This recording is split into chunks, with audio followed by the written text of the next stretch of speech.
Kami dari kelompok 4 ingin menyampaikan materi tentang merancang sistem penyampaian jasa. Perkenalkan, Nama saya Zen Lujana. nama saya Muhammad Rayhan. Nama saya Siti Restiani. Nama saya Nen Fauzia. Dan saya Dinda Handani. Langsung aja, di sini ada latar belakang. Karakteristik intangibilitas jasa berimplikasi pada sulitnya pelanggan potensial mengevaluasi sebuah jasa sebelum jasa tersebut dikonsumsi dan pada gilirannya, menyebabkan persepsi terhadap risiko pembelian meningkat secara signifikan. Oleh karena itu, salah satu unsur penting dalam perencanaan pemasaran adalah mengurangi tingkat risiko tersebut dengan jalan menawarkan bukti fisik untuk penyampaian jasa yang dijanjikan.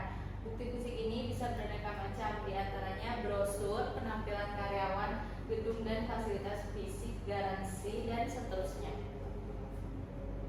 Proses perancangan sistem penyampaian jasa, menetapkan tujuan jasa, mengidentifikasi dan menganalisis semua alternatif yang bisa digunakan untuk mewujudkannya. Setelah itu baru dilakukan penyeleksian dan pemilihan alternatif yang dinilai paling sesuai. Aspek-aspek desain adalah lokasi fasilitas, tata letak fasilitas, desain pekerjaan, keterlibatan pelanggan, pemilihan peralatan, dan manajemen kapasitas jasa. Desain jasa sebagai proses yang berkelanjutan.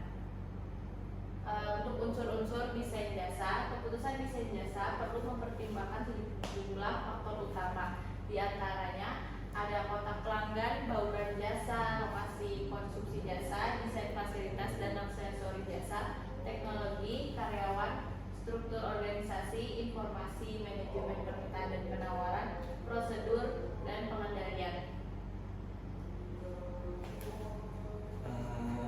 Di sini ada 4 tipe operasi jasa. Ada proyek, batch, lini, dan ongoing proses. Untuk proyek, sejumlah aktivitas yang saling terkait dengan dirumuskan dengan jelas serta diselesaikan dalam tahap-tahap tertentu.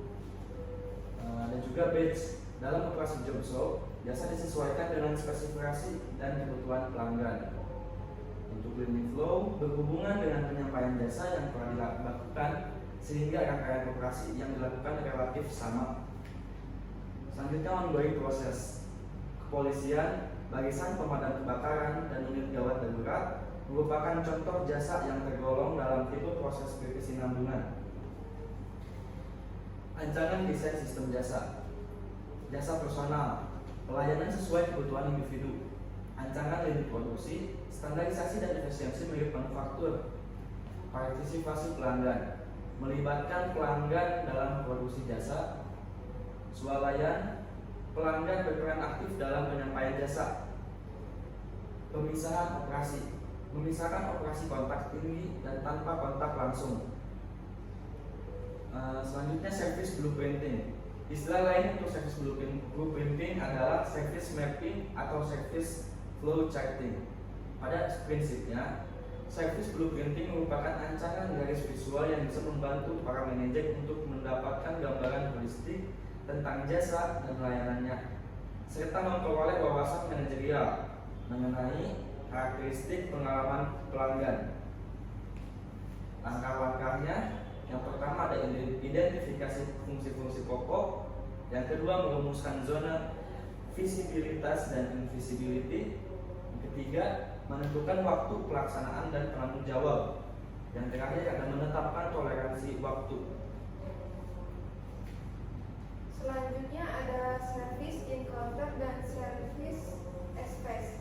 Service encounter berdasarkan perspektif pelanggan, kesan paling gamblang terhadap sebuah jasa terjadi pada service encounter disebut moment of truth, di mana pelanggan berinteraksi dengan perusahaan jasa. Sebagai contoh, beberapa service encounter yang dialami seorang tamu hotel meliputi check-in di meja resepsi, diantar ke kamar oleh bellperson, makan di restoran hotel, dan check out. Secara garis besar, service encounter bisa dikelompokkan menjadi 3 macam: remote encounter, phone encounter, dan face-to-face encounter.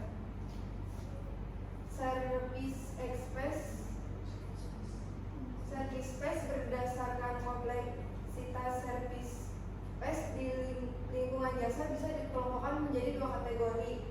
Yang pertama, environment, yaitu lingkungan jasa yang sangat sederhana dengan sedikit elemen, sedikit ruang, dan hanya segelintir peralatan. Dan elaborate environment, yaitu lingkungan jasa yang sangat kompleks dengan banyak elemen dan banyak bentuk. Contohnya sebuah rumah sakit yang memiliki beberapa tingkat dan beratus kamar, peralatan canggih, dan berbagai fungsi spesifik yang dilakukan di fasilitas fisiknya. Kemudian ada lokasi fasilitas jasa. Lokasi berpengaruh terhadap dimensi-dimensi pemasaran strategis seperti fleksibilitas, competitive positioning, manajemen permintaan, dan fokus strategi. Sebagai contoh, banyak perusahaan jasa yang memiliki lokasi di sejumlah tempat dengan fasilitas standar atau seragam. Desain dan tata letak fasilitas jasa. Desain fasilitas jasa, faktor-faktor yang berpengaruh signifikan terhadap keputusan desain fasilitas jasa meliputi yang pertama, sifat dan tujuan organisasi jasa. Sifat suatu jasa seringkali menentukan berbagai persyaratan desain. Sebagai contoh, desain rumah sakit perlu mempertimbangkan ventilasi yang memadai, ruang peralatan medis yang representatif, ruang tunggu pasien yang nyaman. Yang kedua, ada ketersediaan tanah dan kebutuhan akan ruang atau tempat. Setiap perusahaan jasa membutuhkan lokasi fisik untuk mendirikan fasilitas jasanya, perlu mempertimbangkan sejumlah faktor. Yang pertama, kemampuan finansial. Yang kedua, ketersediaan tanah. Yang ketiga, peraturan pemerintah berkenaan dengan kepemilikan tanah dan pembebasan tanah, dan lain-lainnya. Yang kedua, ada tata letak fasilitas jasa. Menurut Moody Peary, setidaknya terdapat 6 faktor yang harus dipertimbangkan secara cermat menyangkut tata letak fasilitas jasa. Yang pertama, ada perencanaan spesial. Yang kedua, perencanaan ruangan. Yang ketiga, perlengkapan atau perabotan. Yang keempat, tata cahaya. Yang kelima, warna. Dan yang keenam, pesan-pesan yang disampaikan secara grafis. Service redesign. Service redesign diartikan sebagai rekonstitusi, pengaturan ulang, atau penggantian proses-proses yang membentuk sebuah jasa. Ada beberapa contoh dari service redesign. Yang pertama ada self service, yang kedua ada direct service, yang ketiga ada pre-service, yang keempat ada bundle service, dan yang terakhir ada physical service. Selanjutnya ada manajemen permintaan dan penawaran jasa.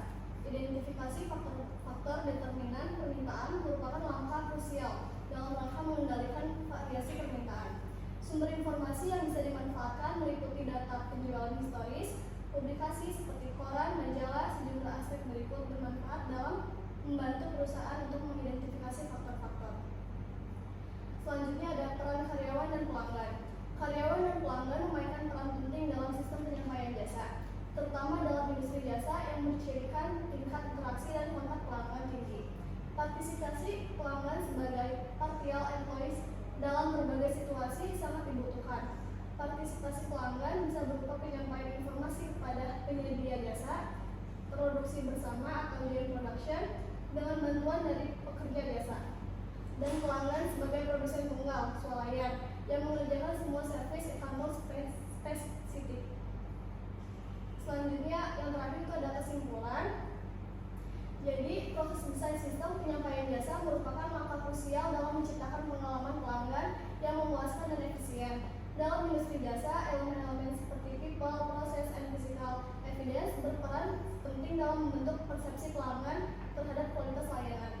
Desain yang baik tidak hanya mempertimbangkan aspek teknis, tetapi juga melibatkan interaksi antara karyawan dan pelanggan yang dapat meningkatkan produktivitas dan kepuasan pelanggan.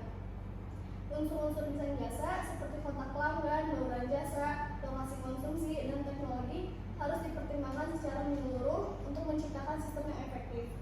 Tipe operasi jasa yang berbeda seperti proyek, batch, lini, dan proses berkesinambungan memerlukan pendekatan desain yang sesuai untuk memenuhi kebutuhan spesifik pelanggan. Ancaman desain sistem jasa yang meliputi jasa personal, lini produksi, pemisahan operasi, partisipasi pelanggan dan swalayan, memberikan fleksibilitas dalam merespon kebutuhan pelanggan.